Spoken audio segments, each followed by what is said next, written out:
China is one of the world's worst oppressors of religious freedom.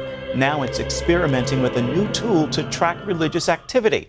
The government in Henan province is requiring people to register on an app when they want to go to a religious service. Todd Nettleton of Voice of the Martyrs explained the danger to CBN FaithWire's Billy Hallowell. So what that means is you need to have the app on your phone.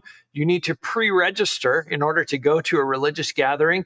Give the Chinese government all of your information. Tell them who you are, where you live, your ID information, and so forth, and then get approval to go to a religious gathering. And so if the authorities come into a church service, now this would only be a registered church service, because if you're in a house church, it's all illegal. There is no permission for that. So if the authorities come into a registered church service, they simply ask everyone, hey, pull out your phones, open up the app.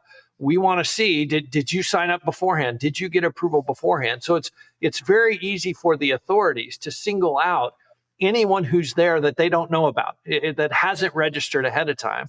And so, like I say, this was rolled out in one province, but it is very easy to see this, if it works. And from their standpoint, it will work if less people go to religious services. That would be success for them. If it works in this one province, it's very easy to see it spreading throughout China. We saw very similar app-based control during COVID.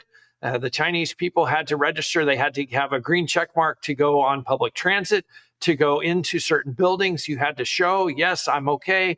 They're now brought that into the religious affairs sphere, at least in this one province, to control people going to church.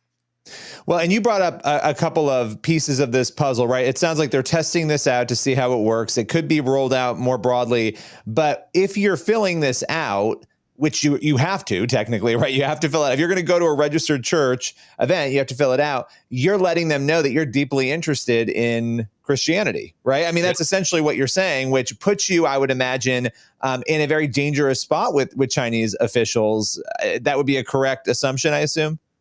That is a correct assumption. You essentially are being required to paint a target on your chest before you're allowed to go to a service. And again, this is a registered church. This is one of the churches that the Chinese government says is legal. In fact, they press the unregistered churches. Hey, if you guys would just register, you wouldn't be persecuted, because then you'd be coming under communist control. So to understand the level of control within the registered church, to expect every single person to register ahead of time. And remember, nobody under the age of 18 is supposed to be at a religious service. So we're, this doesn't affect children and young people, but every adult who is there should register ahead of time. And like you say, they're signing themselves up for pressure and persecution before they're even allowed to go into the service. Nettleton added the Chinese government has unlimited resources in the form of manpower and surveillance technology to monitor and control people's lives.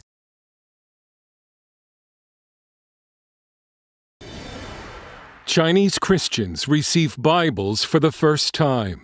With as many as 130 million reported Chinese Christians and the continuing explosive growth of the underground church, there are now more Christians in China than members of the Communist Party.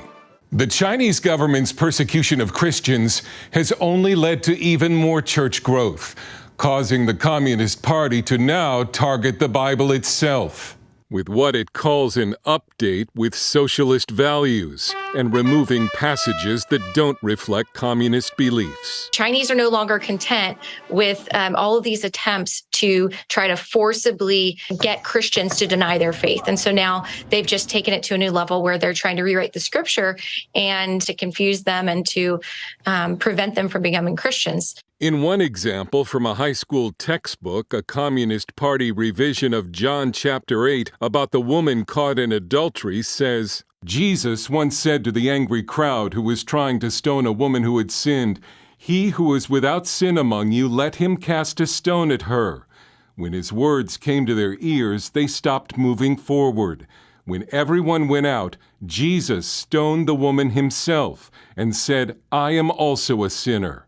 We have seen the escalation. The Bibles for children is totally forbidden, and all the Bible apps were forcefully removed from every e-commerce app store. Millions of Chinese Christian children were forced to sign a form renouncing their faith in public. The issue for the Chinese Communist Party is control. It is always about control, and they see the gospel, they see the Christian message as something that would take control away from the Communist Party.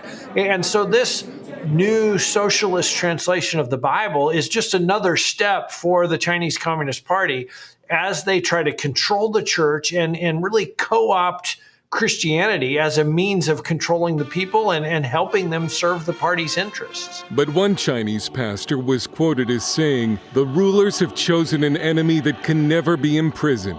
They are doomed to lose." Dale Hurd, CBN News.